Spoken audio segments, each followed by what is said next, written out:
all the enlightened beings lead a life of purity. Not a life of physical purity, but a life of mental purity. Not a life of material purity, but a life of spiritual purity. According to what the Buddha has uttered in the Sukhavagga of Anguttara Nikaya, our original mind is pure. Original mind. It says, Pabassara midam bhikkhave chittam agantukehi upakkilesehi upakkilito. The original mind is radiant, the verbal meaning. Radiant means bright, it is pure, like a diamond, that is why it is radiant. It is transparent. It is shining. Shining because it is pure. There is no impurity in that particular mind. And that is the type of mind that all the enlightened beings are endowed with. We all are endowed with a pure mind, but it is covered up by mental defilements. The pure mind, the original mind, the radiant mind becomes impure, becomes polluted by the thinking process. Impure means impurities of the mind lead to suffering. If the mind is suffering, it is a sign that the mind is impure. There is something not original has polluted the mind, corrupted the mind. Its purity has been lost. It is something foreign to the mind. That is why it is said, Agantuke upakkilesehi upakkilito. The mental impurities that are foreign to the mind can destroy its purity, the original purity. That is what is meant by the Buddha's teaching. And we can infer from certain other records of the Buddha's discourses in the Tripitaka, Buddhist canon, our original mind should be pure and radiant. In number of suttas, for example, in the Brahmajala Sutta of the Digha Nikaya and Aggañña Sutra of Digha Nikaya and also Patika Sutta of Digha Nikaya, Buddha has said the origin of life on this earth has come from the Abhasara Brahmaloka. It is a pure state of mind in the Abhasara Brahmaloka, radiant mind. Brahmas, deities with a radiant mind, with a pure mind. They have come to as the first inhabitants of this earth when it originated after Big Bang. All the three sutras or discourses I refer to now say the same thing. This earth has been inhabited originally by the Brahmas. Brahmas are a supreme sublime beings. In fact, a number of occasions Buddha says in the Tripitaka, not only he himself but all the Buddhas used to give to the world the message of Brahmacharya. They declare a sublime behavior to the world. Sublime behavior means mental behavior, verbal behavior, and behavior or physical behavior. Brahmacharya. Buddha referred to 4 aspects of the Brahmacharya. The Brahma means the noble or sublime, or beings of the Brahma world, their behavior, pure behavior, uncorrupted behavior, unpolluted behavior, the normal, natural behavior. Natural behavior means the original nature of the behavior. The nature is full of love towards us. Therefore, one aspect of the behavior is love. It is not selfish love, not desire, not greed, not possessiveness, not jealousy, but the pure love, altruistic love. And that is referred to as metta in Pali. Metta is mittata, friendliness. Being friendly, being benevolent to all. That benevolence is a quality of a pure state of mind of the enlightened one as well as the mind of the Brahma world. Along with that, there are other aspects. When the mind is benevolent, it is compassionate, kind-hearted, karuna.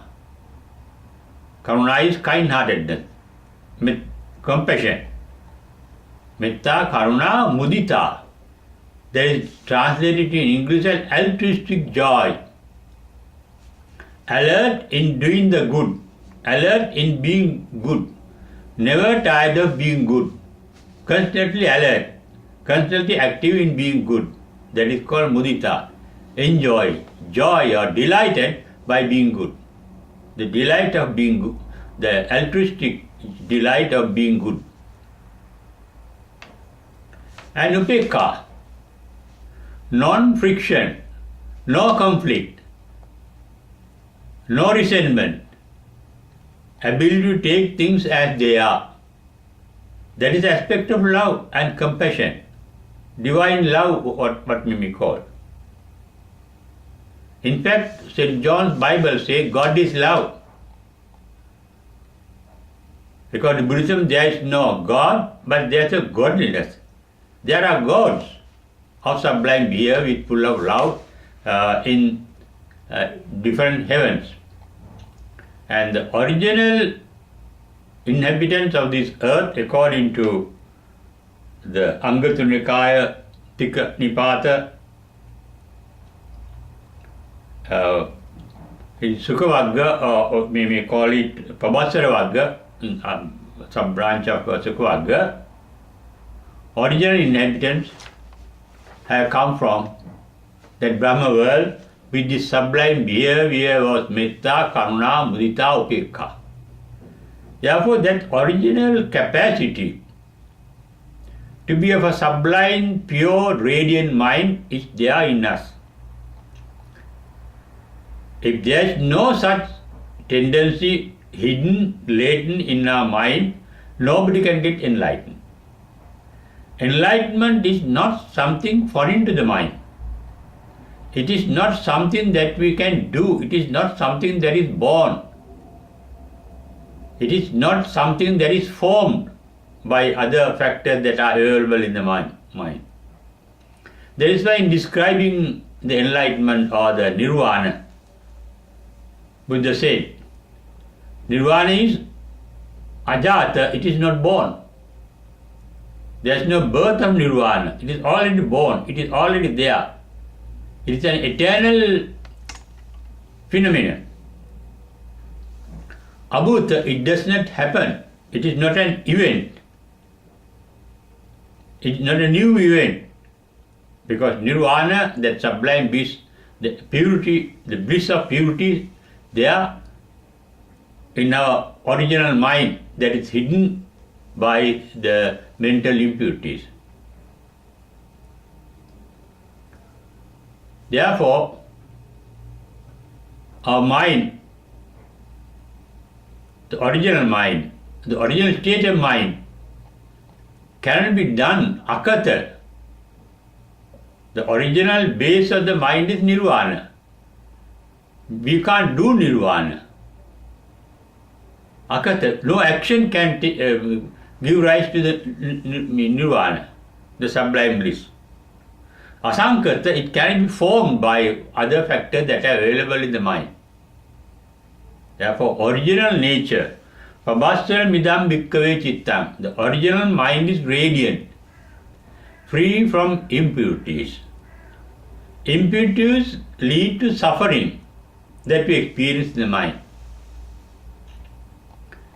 And suffering, according to Buddha's teaching, is caused by our thinking process. That is why Buddha uttered in his very first sermon called Dhammacakkappavattana Sutra, Sankittena pancha upadana khandapi dukkha. Pancha upadana khanda are the 5 stages of the thinking process. Or not the thinking process, we may call it thought process. How a thought gets formed. Rupa, Vedana, Sanya, Sankara and Vijnana, how it ends.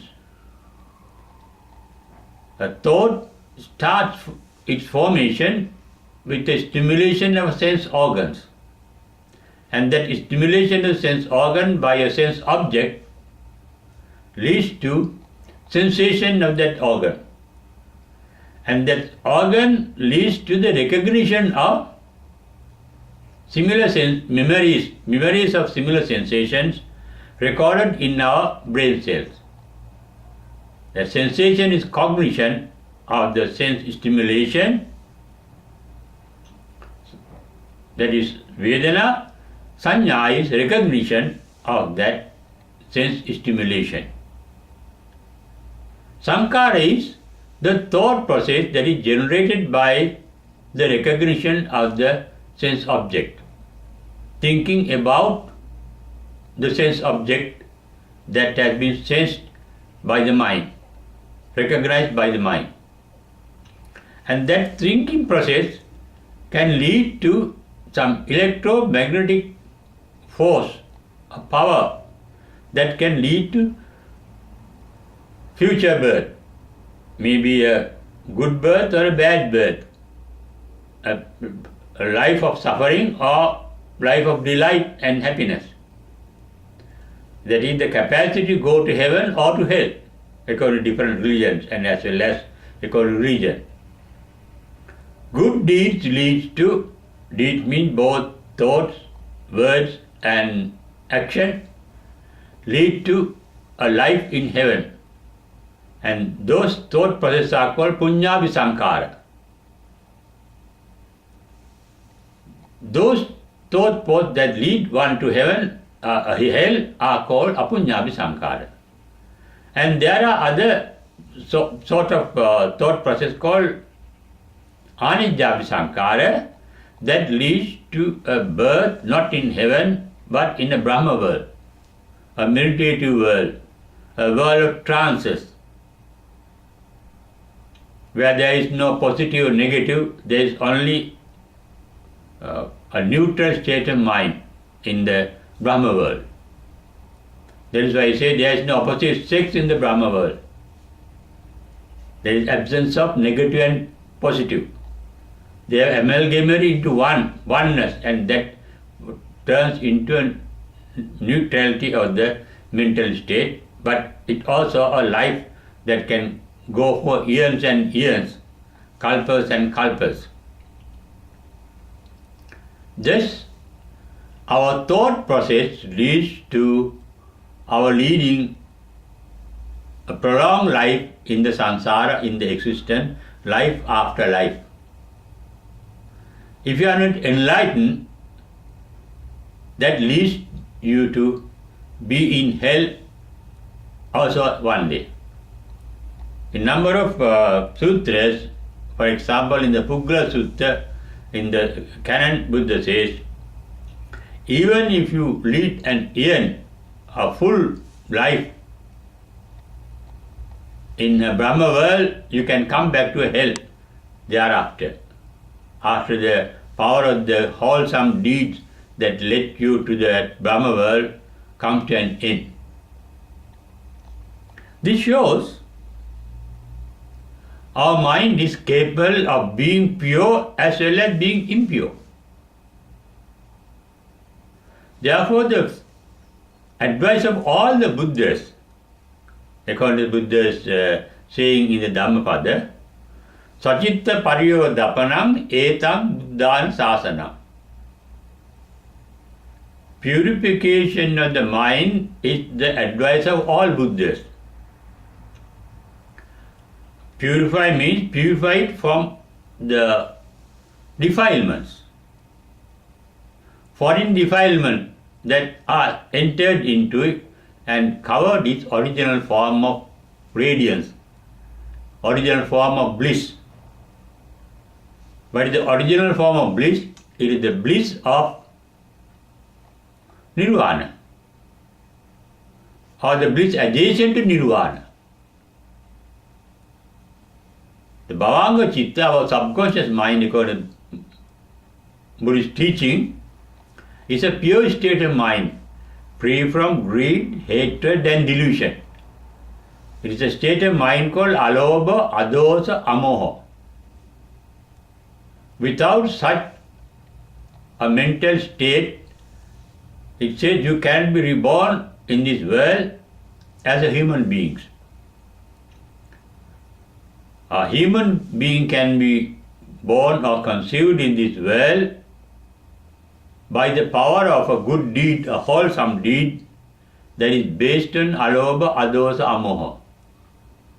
Non-greed, non-hatred and non-delusion. They are called kusala kamma, wholesome deed. It is due to the effect of a wholesome deed that you are born as a human being. Therefore, we all have a radiant mind free from greed, hatred and delusion as the basis of our original mind. And beyond that mind lies the eternal bliss of nirvana. The wholesome mind is temporary, because the wholesome mind can become unwholesome. But the nirvana beyond that, the supreme bliss beyond that, can never turn into be a mind of suffering. The delighted mind, the mind of delight and supreme happiness, free from greed, hatred and delusion, can turn out to be an also unwholesome mind. Therefore, sacitta pariyodapana, purification of the mind, is the main teaching of the Buddha. It is the perfection of the purification that leads to enlightenment. When there are no more purities in the mind to be purified, you turn to be enlightened. After the enlightenment, there is no need for purification in the mind. Therefore, the arahants are called aseka. They need no discipline, non-discipline. We need the discipline to control the mental impurities, to remove mental impurities. What is the control required? Not to use the mental impurities. Non-use of mental impurities is the process of Buddhist meditation. How is it done? That is also pure state of mind. Practicing or training to maintain a pure state of mind. The difference between the enlightened mind and the meditative mind is, in the mind of trance, impurities must be there, they are hidden underneath the mind. It's like the impurities of a pure lake, water, being there sediments beneath the water.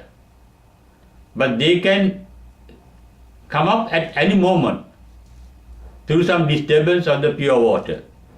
Similarly, when our mind is radiant and pure in the Buddhist process of meditation, it has a tendency, latent tendency hidden inside the mind to be impure again, to lead to suffering again.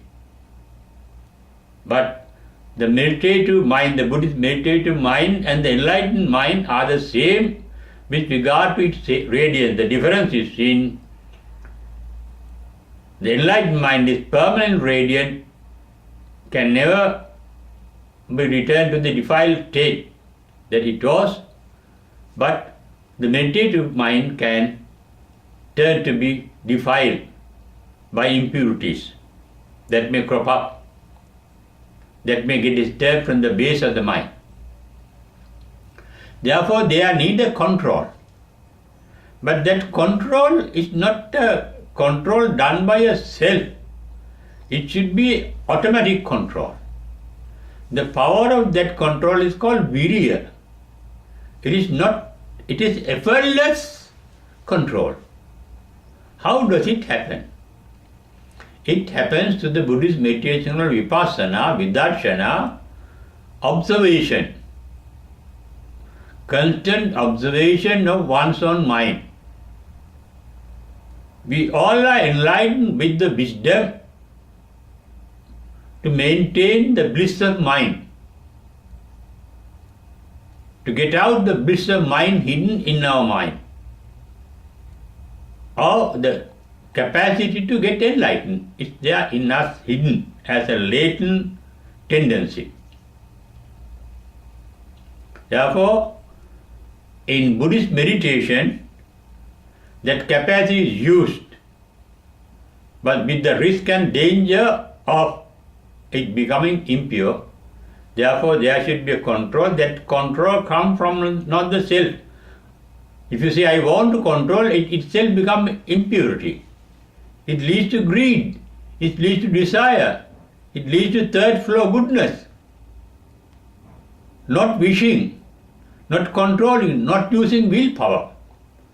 It should be automatic, and that automatic capacity to maintain a radiant mind, a pure mind, is called virya.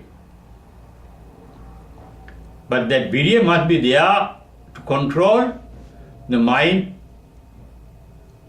preventing it from becoming impure. And those people who are on the path to enlightenment by that virya are called sekha. They are disciplined. They are disciplined by the Buddhist practice. That discipline comes not by doing anything but seeing things. That is why it's called vipassana. Vipassana means abhidarshana. Noble seeing, noble sight. We may turn into one word as insight. The insight can make the mind to remain pure. How it happens? When impurities crop up, the insight is able to judge is impure. Now, for example, it naturally happens in meditation. For example, in Chitta Anupassana. Anupassana is seeing the mental states called thought forms, different thought forms. We don't form them, they happen in us. In meditation, we may get attached to the bliss of that state of mind that we experience in the bliss. Then the mind is aware, saragam va chittam saragam pajanati. Awareness, not with knowledge, not naming this is raga, but being aware of its actual nature through wisdom. Awareness through knowledge is one thing, you are naming it. That this is raga, this is attachment. And naming comes from the past. Wisdom is not related to the past. Knowledge is always related to the past. Knowing by knowledge is always related to the past. Knowing by wisdom is instant. It is insight, here and now. Here means ehi passiko, seeing here. Sandhishtika means seeing now. You become aware very awareness leads to the removal of that impurity, because you are not using it in your thoughts, you are not using that impurity in your words, you are not using that impurity in your deeds. Then there is mental purity, there is verbal, oral purity, and there is the physical purity of activities. It happens automatically without a self coming in, without a desire coming in, without a willpower coming in. Willpower is a form of impurity because that is based on the idea of self. I want this, I want to do this, I want to purify my mind, I have to get rid of this hatred. You don't want some mental state and you hate it and you want to get rid of it. That is hatred. And you want to go into there, you have desire to get rid of it. That is attachment. That is greed. And you think by forcing it to out, you can get rid of it. No, it becomes stronger by suppression. That is illusion. That is delusion. Then with raga, dosa, moha, with encouraging, sustaining, attachment, resentment and illusion, you can't be enlightened. Therefore, in purifying the mind, you must allow the nature to purify it by your own wisdom. What happens? You get attached to the bliss of the trance, for example. Is how very blissful in that transcendental meditation, in the trance. Let it be the first trance, the mind free from lobha, dosa, moha, greed, hatred and delusion is very pure. When, for example, when you are aware of your in and out breathing, mind is not thinking, only there is awareness, that means amoha. Then only there is the awareness without any attachment or resentment. It happens. And that is a pure state of mind, a delightful state of mind. It is called samadhijam pītasukam. And sometimes, or it may be called the vivekajam pītasukam. Viveka means a mind free, where the mind has vacated greed, hatred and delusion. Vivekajam pītasukam or samadhijam pītasukam, upasampatti viharati, according to the Buddha's description of the transcendental meditation of trance. Then what happens is, when there is delight in that particular meditation and when you get attached to it, you know it is attachment. Wisdom allows you to be aware. You observe it, attachment as an attachment without prolonging it or without trying to get rid of it, without attachment or without resentment, further attachment, resentment.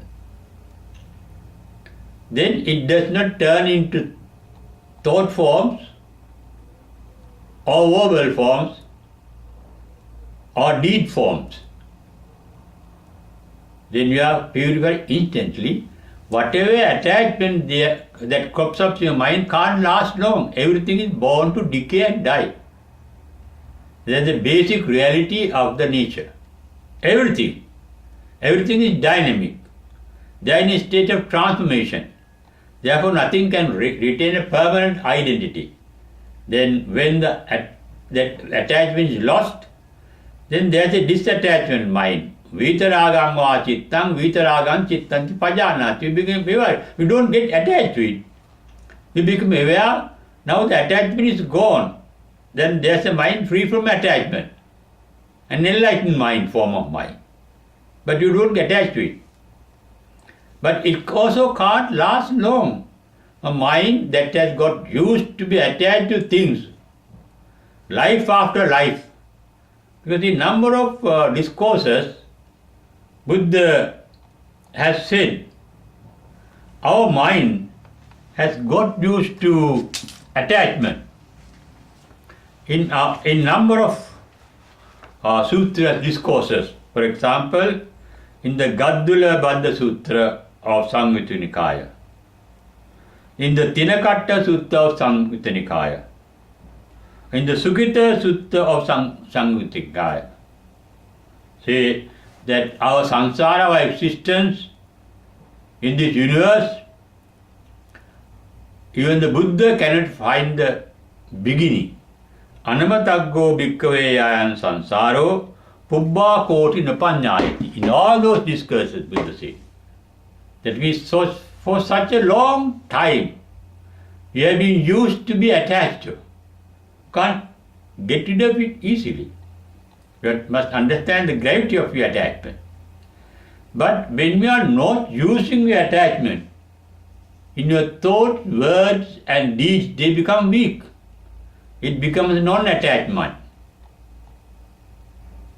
That non-attached mind cannot retain long unless you have practiced it for long. The energy to retain is not there until you practice that non-attachment over and over again. Therefore, it is due to vanish. When you vanish, when that bliss of non-attached mind vanishes, you dislike it. There is hatred, there is resentment, you resent it naturally. When there is resentment in the mind, in the sutta called Chittanupassana, sadosam va chittan, sadosam chittan pajanati. Be aware there is resentment. Like attachment, resentment also can't last long. They are born to decay and die. Then we have to wait, we have to be patient till it disappears itself. That is why for the first 20 years Buddha says, Kanti Paraman Tapotitikka, being patient is the best meditation for his disciple. When that state of mind with resentment gets changed into non-resentment, it's a mind of delight. That delight also can't last long. Then you get confused. That non-attached, non-resentful mind is no more there. Then you want to find out where it has gone. You become confused. That is called division moha. I don't know what happened to it, how it happened. You get confused. And that mind is called samohanga chittam, be aware of it. But it will come back to the normal state of the mind again and again. Therefore, the life of the enlightened are a life of purity. A purity in thoughts, a purity in deeds, a purity in words. It is wrong to say thought also, there is a thought but no thinking. Thought means they are aware, but there is no thought process or thought formation in an enlightened mind, because they can see and be aware, observe everything as it is, yata bhuta jnana darsana, and they are content with whatever that is there. Yata lava santutti. There is santutti, there is delight, but no impurity of non-delight, resentment. That mind is vita ragi, vita dosi, vita mohi. Non-attached, non-resentful, and non-deluded. And such a mind can be maintained in our day-to-day life too. In doing our activities, we can do things without any attachment to it, not expecting any result from it personally, expecting no particular result. Being ready to take whatever the result that you get. You can study for an examination, not expecting passing it. If you fail, take it as it is. If you pass it, take it as it is. Not over-delighted. Not over-worried about it. Taking things as they are. That is called yata lava santusti. That is the nature of an enlightened mind. And such a mind is called puttassa loka dhamme chittang nakampati in the Mahamangala Sutta. They may come across different changes, different incidents in life, but they are not disturbed. In the Alagattha Sutta, Buddha says, people used to praise him, but he's not over delighted by that. He just listens to it. People used to blame him, he doesn't get depressed. Neither overjoyed, no over sorrow, no sorrow in that mind, no delight in that mind. There's a mind, a pure state of mind, free from both pleasure and pain, no pain in that mind, no pleasure in that mind. But it's a pleasant mind. It's a tranquil mind, a state of tranquility there in the particular mind. And that is the mind with which the enlightened lead their pure life, life of purity. Purity in thoughts, the thoughts are not defiled. Purity in words, the words are not defiled. Purity in deeds, the deeds are not defiled. We too can lead a life without bringing in defilement to our mind, taking things as they are. And there is a mental discipline called bhavana. In the sila, in the discipline, we can use our words that do not hurt us or hurt others. Those are pure words that do not lead to your own or somebody else's suffering. You can have deeds, we can do things without hurting ourselves and without hurting others. Therefore, a life of purity means a life pure means purity means devoid of any hurt, any pain. Devoid of pain means devoid of pleasure too. Because where there is pleasure, pain is inevitable. Why? No pleasure can last long. Pleasure is not ours. Anicca, they are dynamic. Dukkha, they are changing, they are getting transformed. Anatta, they cannot retain a permanent identity. Therefore, a life of purity is a life devoid of both pain and pleasure. With pure thoughts, words and deeds. Thought become impure by the thinking process. Without thinking, just being aware. Thought is there because our mind has two capacities. Capacity to be aware, capacity to sense things. Awareness is there. That is called sati in meditation. Awareness, but no thinking process. Visamkaragatam chittam, as Buddha said in the first joy, paean of joy, what happened at its enlightenment. And with such a mind, you can get ready for enlightenment in this very life itself by practicing that enlightened form of thoughts, words and deeds that are not harmful to you or to others, that do not hurt yourself or hurt others. For that you need the wisdom. Therefore, a life of purity means a life of wisdom. That is why Buddha has said, my doctrine is for the wise. Paññāvattān sayan dhammo, nāyan dhammo duppanyassa. Is meant for the wise. Who are the wise? Who do not hurt themselves or others by their thoughts, words and deeds.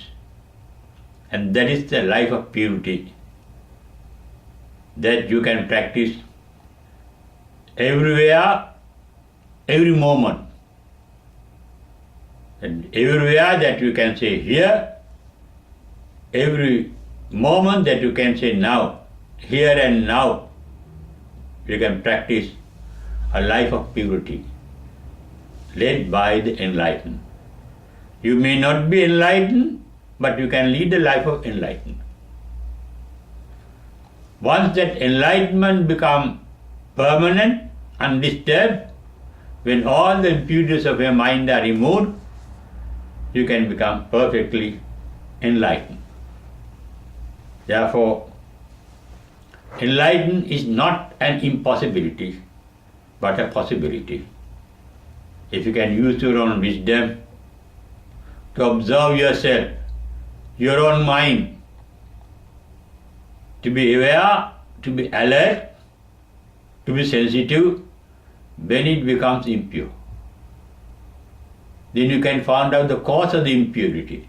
That is called, when you find out how it becomes impure, it is called yoniso manasikara. Yoniso, the yon means vagina in the normal language, but here is the source of your impure state of mind. You will become aware, and ultimately you can be alert to lead a life of purity and life of delight and enlightened life here and now in this very life itself.